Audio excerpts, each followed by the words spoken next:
Well, hey man, it's great to meet you, Tom. Thank you so much for taking a minute out today. I appreciate it. Definitely.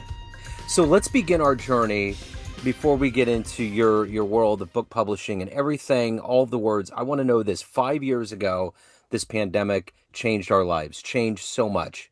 How did you get through that time period, and how has it changed the way that you approach things now?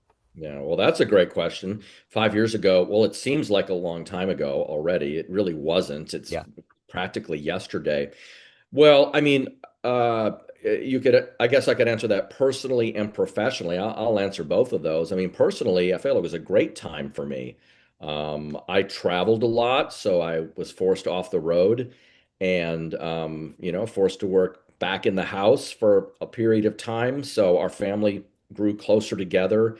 And in many ways, it was a time for introspection and recalibration. You could ask yourself some questions about why you're doing what you're doing and all that sort of thing. So for me, it was a very positive I was a very positive time of my life. Now, professionally, I'm a book publisher. Yeah. So because everybody was home, everybody started thinking about writing a book. So it was explosive growth in the business because there were so many people who were beginning to write. So it was a very positive result for the business as well. I heard from so many people during that time, and we published some amazing books during that period. So for me, when I look back on the pandemic, it was all good in terms of that sort of thing. Now, I got sick, family and friends got sick. I know people who passed away, so that was terrible. But as far as just the consequences of the lockdowns and all of that, it was all a net positive for me and for the company. So let me ask you this. To get a handle on exactly what you do on a daily basis, I'm going to put you in front of a bunch of kids, let's say 12-year-olds. It's career day, and one of the kids is like, "Hey, what do you do for a living?" How do you answer them? Yeah. I help writers become authors. Okay. That's essentially what I do. So, and I publish books, and I've been doing that for 30 years. So, but today, and what I've been doing for the last almost 10 years now is working usually with authors or writers, individuals who have not written a book before, and we help take them from beginning to end and publish their book. What did you want to be when you were a kid, say 12 years old? What was your dream? My dream at 12 years old was not to be a book publisher. I didn't know there was such a thing. I wanted to be a lawyer. Isn't that crazy? A Ah, kid wanted to be a lawyer, and right. that was my intention, even through college, but it didn't work out that way. But lawyers always have this acumen of knowing a little bit, if not more, about everything. And I would imagine to be a publisher, you would have to have a really wonderful grasp on humanity and how everything works. That's probably true. And it's one of the reasons I love it because I get to work with all sorts of different people, learn all sorts of different things. And I'm a plate spinner by nature. I Yeah. like to juggle. So book publishers have to be very good at juggling. We're working on maybe 25 or so projects at any one time. So if you don't like to juggle, then you're not going to like book publishing. So take me back to your beginnings. Where were you born and raised, and what were the seeds of loving literature and finally getting to this point, evolving to this point of being a Mhm. publisher and helping people find their dreams? I mean, that's the thing about this. When you have authors, it's almost like being a real estate agent. You're opening up a portal to a future and a life that's totally Mhm. exciting. That's true. I mean, I was born and raised in Minneapolis, Minnesota. I'm still a Viking fan to this day, diehard Viking fan. So Skol to all you Viking fans out there. Um, are you in New Orleans, by the way? I I'm forget. I'm in Kansas City. Or Kansas City. Okay, Yeah. you're a Chiefs fan then. Yeah. Well, that's awesome too.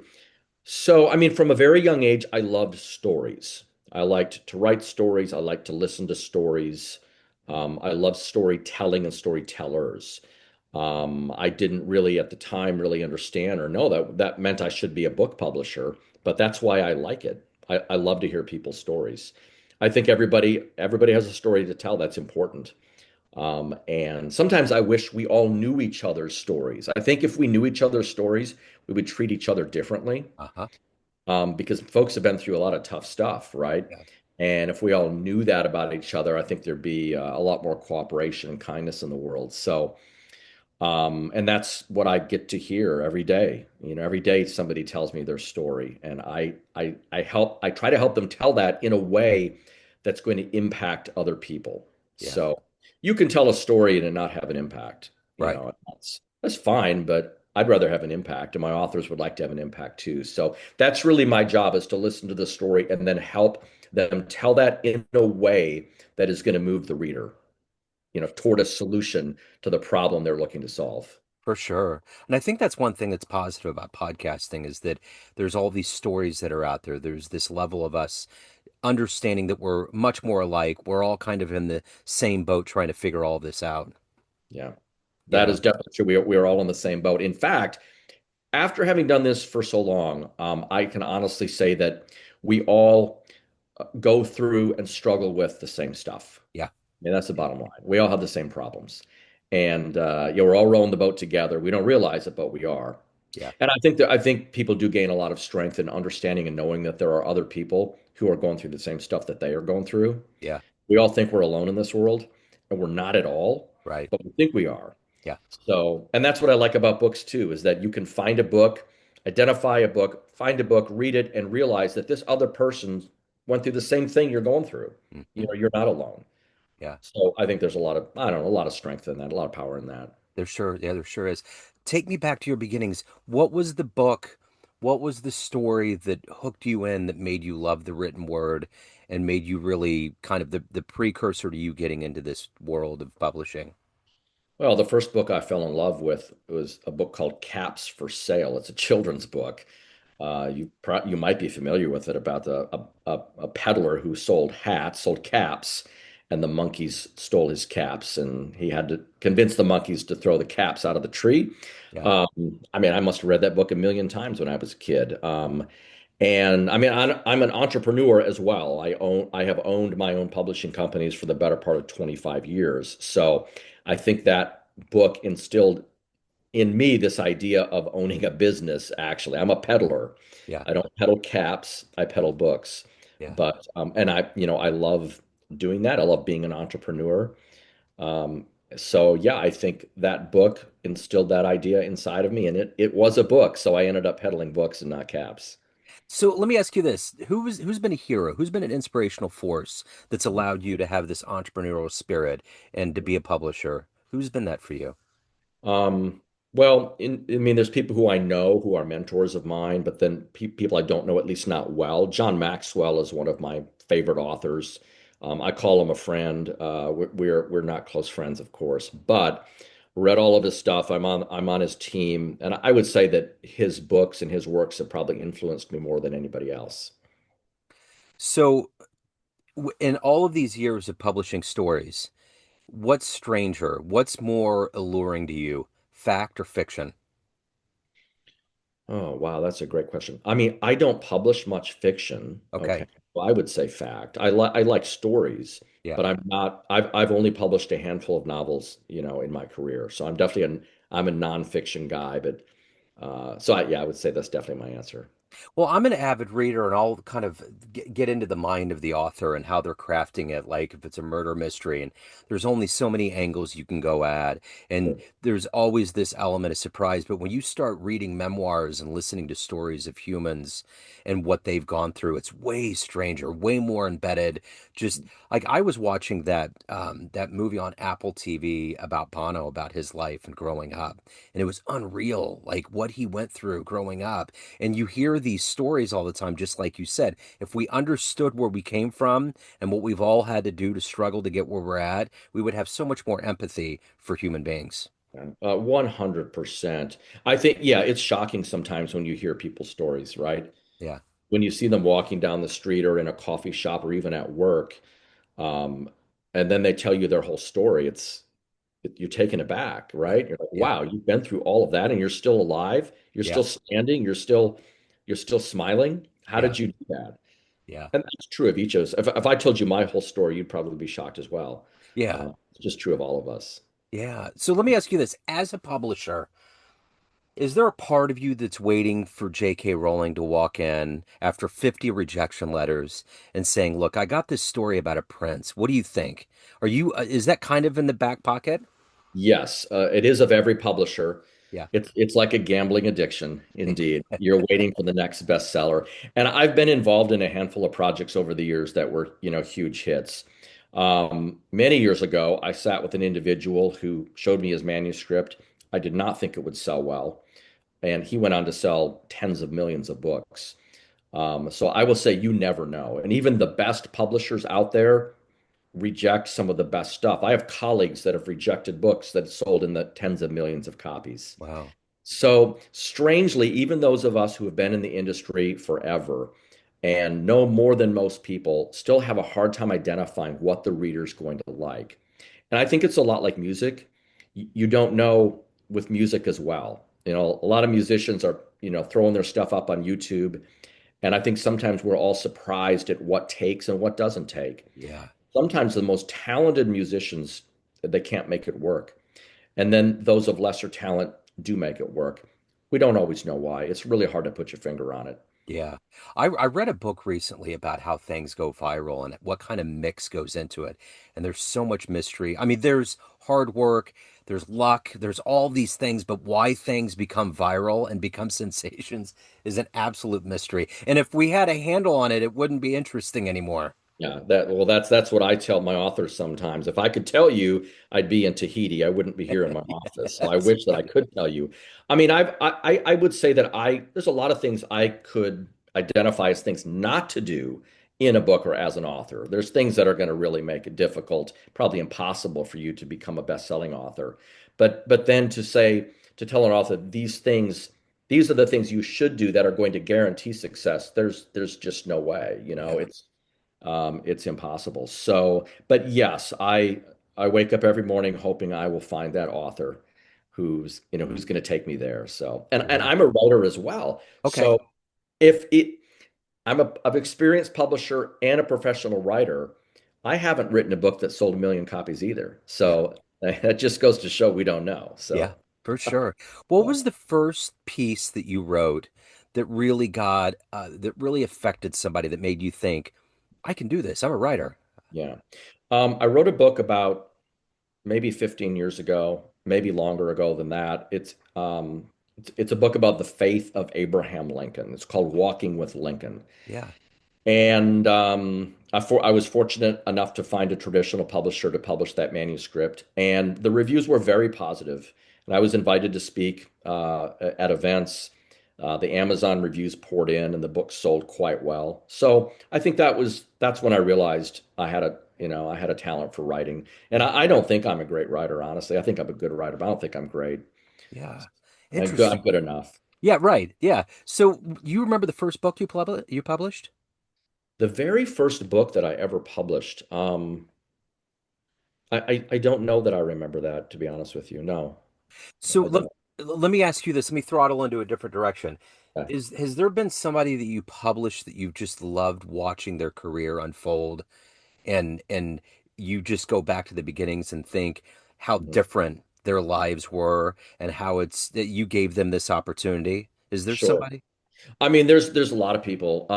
I published a book by Eric Adams, the mayor of New York City, back over 20 years ago, before anybody knew who Eric Adams was. Yeah. So that was pretty fun to watch Yeah. that happen. Yeah. Oh gosh, there's a lot. There's professional athletes.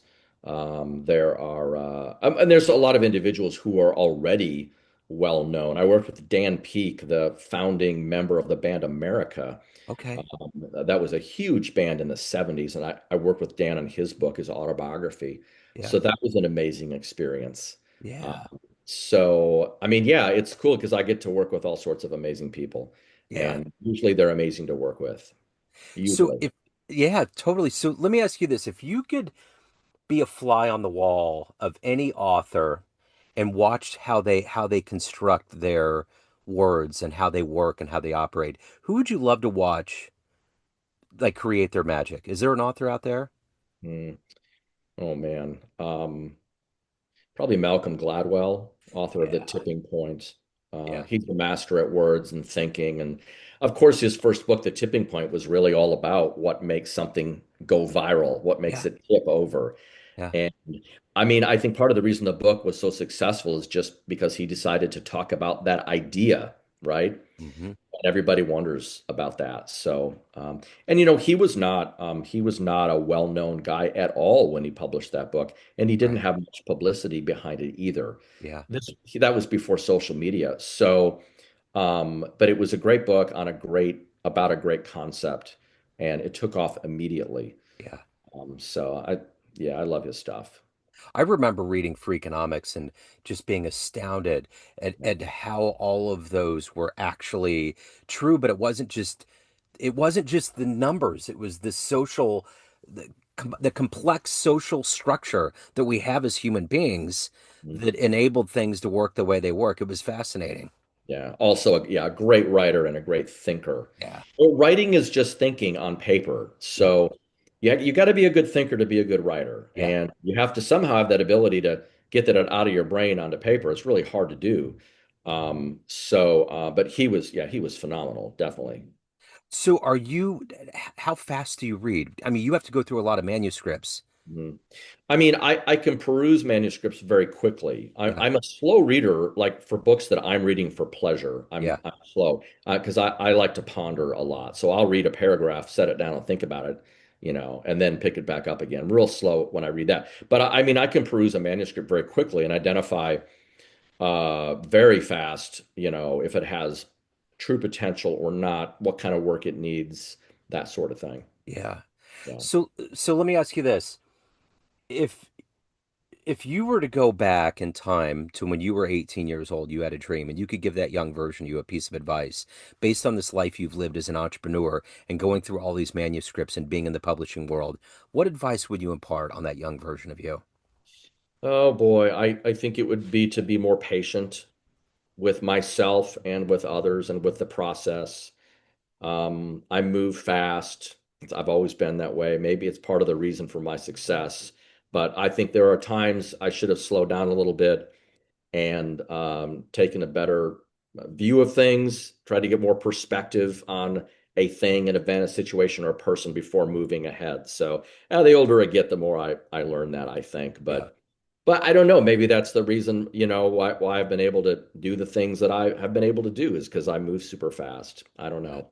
Yeah. But I think that would be my first piece of advice. And when I talk to young people, I do tell them to be patient with life. Yeah. Life is long. Life is long. Yeah, for sure. So let me ask you this. What gets you up every day? What is the motivator for you to not only do the work that you do, but to Mhm. take care of your soul and your life and what you're doing?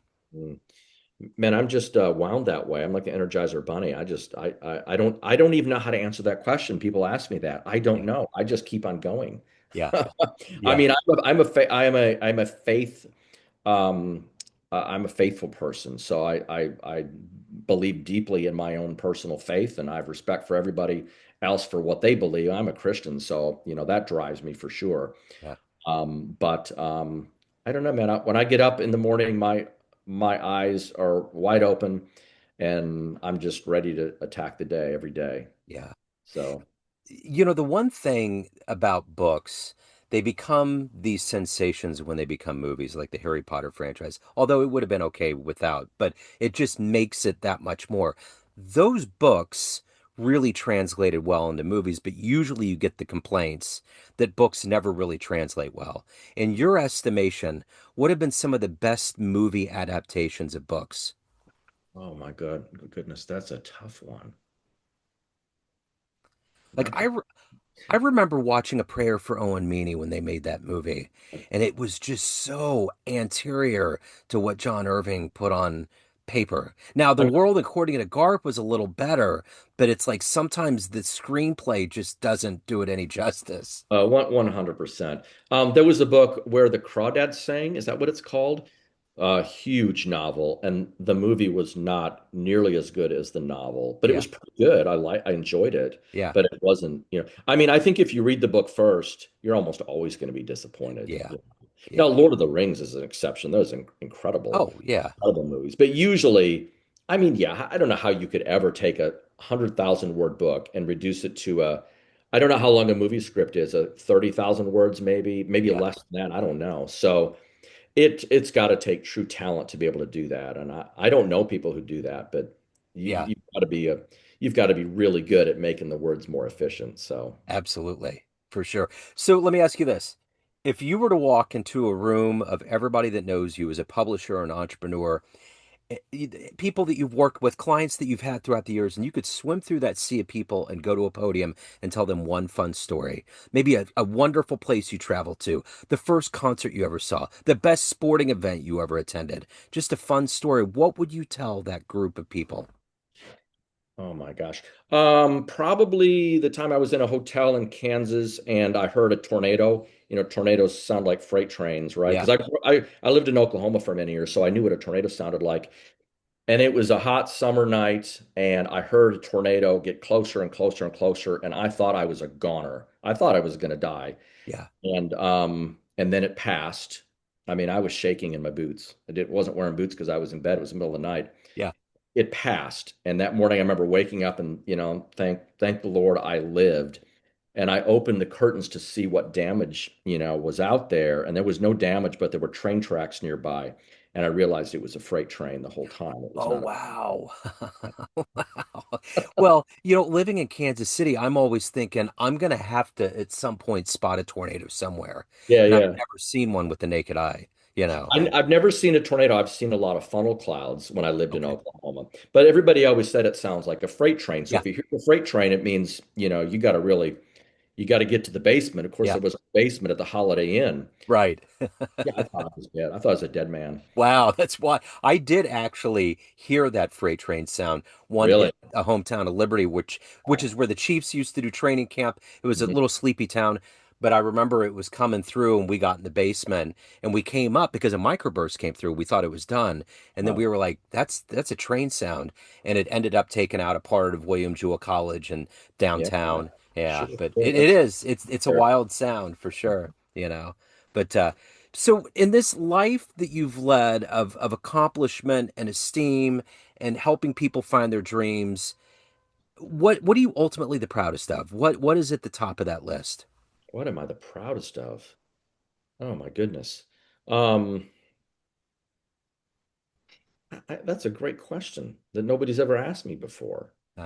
Uh, I mean, I'm proud of all my work. I mean, I'm proud of my family more than anything. I'm proud of my kids, and what they're doing. So, I mean, that would be the obvious answer. But in terms of my work, um, I'm most proud of the things I'm doing right now, and I'm starting to do. So, yeah, I've got some big ideas for the future, and we'll soon be announcing and releasing some new ideas related to books. And honestly, those are the things I'm most proud about right now, but I can't tell you about them yet because I haven't announced it. So, gotcha. yeah. So I'm curious, do you listen to audiobooks? Because I'm a slow reader and it's just been so aggravating to me over the years because I don't swallow enough books, but with audio, I take them in and I can read all these books. Do you do that yourself? I do not like audiobooks. I'm Okay. strange that way. They don't ask me why. I do not like them at all. Okay. My anxiety level increases when I listen to an audiobook. I think it's because my mind wanders Yeah. as I'm listening, and then I'm missing stuff. Uh-huh. And then I got to rewind it. That's right. So I really don't like them very much, but some people love them, and Yeah. that's all they listen to is audiobooks. I would say like 15 to 20% of all reading is now done, via audiobooks right Yeah. now. So, but I'm not a big fan of the Okay. audiobook or the ebook. I'm still an old-fashioned print guy. Gotcha. I dig it. So let me ask you this. In this world of publishing, like you said during the pandemic, there was a lot of self-publishing going on. Mhm. And I see it almost a little bit akin to like all of a sudden when people got these smartphones, everybody became a photographer. But Yeah. there's this art of photography. Same thing with publishing. There's this art of publishing. There's this level of writing that isn't just for everybody. Do Yeah. you find the self-publishing industry to be a deterrent to what traditional publishing is, or do you think it just adds to the mix and makes all of what we see, what we can consume, that much better? So I think that most self-published books are very low quality. Um, I mean, it's great that somebody can do it. That's fine. Um, but I think that the problem is when we go to Amazon to look for books, and that's where we all go, it's a lot harder now to vet. You got to self-vet everything, and you're not really sure what's good and what's not good. In Yeah. the old days, the bookstores were the gatekeepers. Yeah. You knew when you walked into a bookstore, and you still know when you walk into a Barnes and Noble, these books have been vetted over and over again at many different levels. So you know they're going to be at least, you might not love any particular book that you pick up in a Barnes and Noble, but you know it's a high quality, it's going to be a high quality book. The problem now on Amazon or wherever else you shop for books online is you don't know. So that I don't like that. And Right. I wish there was some sort of a standard, a gold seal or something like that, Yeah. that every book that was vetted got stamped with. Yeah. So I think it's confusing to the reader in that way. But at the same time, there are definitely stories, many stories of individuals who did self-publish, Yeah. became very successful authors because again, even the best publishers can't always identify it. Yeah. So that's a good thing. It's probably the same in music. There's tons of music on YouTube. Most of it's not very good, Yeah. but every once in a while you find that, needle in a haystack Yeah. and that becomes gold. So, yeah. I just interviewed a young blues player out of Jackson, Mississippi yesterday, and it happened to him. He's viral now, and he's just channeled this old soul. He's been a harmonica virtuoso and the guitar since seven, and Right. he's just felt it his whole life. So you see things like that happen, but it's really rare, It you is. know? It is rare. And you got to Yeah, be patient with it. And sometimes it doesn't happen when you want it to happen. yeah. And, one of the best-selling books of all time, The Great Gatsby, did not sell well until the author was dead. Wow. It was not a commercial success at all while he Okay, was still alive. I didn't So realize that. That's interesting. you don't know sometimes when it's Yeah. going to. Yeah. Well, I think that relationship between Truman Capote and Harper Lee was interesting because she only wrote one. She was Yeah. done after one, but I Yeah. didn't realize that her and Truman and and Capote's book In Cold Blood was out in Kansas, so there was all these local ties that went into it. So that was an interesting. Yeah, I've been involved in projects where one book was a smash hit and they could not be repeated. The author Yeah. could not repeat it, and that's it's pretty common actually. So Yeah, flash in the pan. So let me ask you this, Tom. At the end of the day, everyone has a perception of you. Family, friends, clients, everyone that knows you, but you run the show. What's your perception of you? Who do you think you are? my perception of myself, oh wow. Well, I'm not as serious as people think I am. I think I come across real serious. Sometimes I'm actually not, I don't Yeah. think. Kind of a goofball actually. So that's one thing. My perception of myself, I don't know, man. I'm just a fighter, I just fight through every day. I just, do the best that I can. Yep. I guess that'd be my answer. And again, I'm a spiritual guy too, so I like to think about the deeper meanings of life, Yep. try to figure some of that stuff out. I don't think you can ever figure much of that out, but I try. That's it. I Yeah. dig it. So if anyone wants to reach out, they want to get involved with your wonderful publishing house, your work, any of the good business, where do they go? Sounds good. Just search for me. Google me, Tom Freiling, and it's Freiling. Good German name, and or our website is FreilingAgency.com. Okay. Uh, Excellent. love to chat with anybody who's interested in writing and publishing.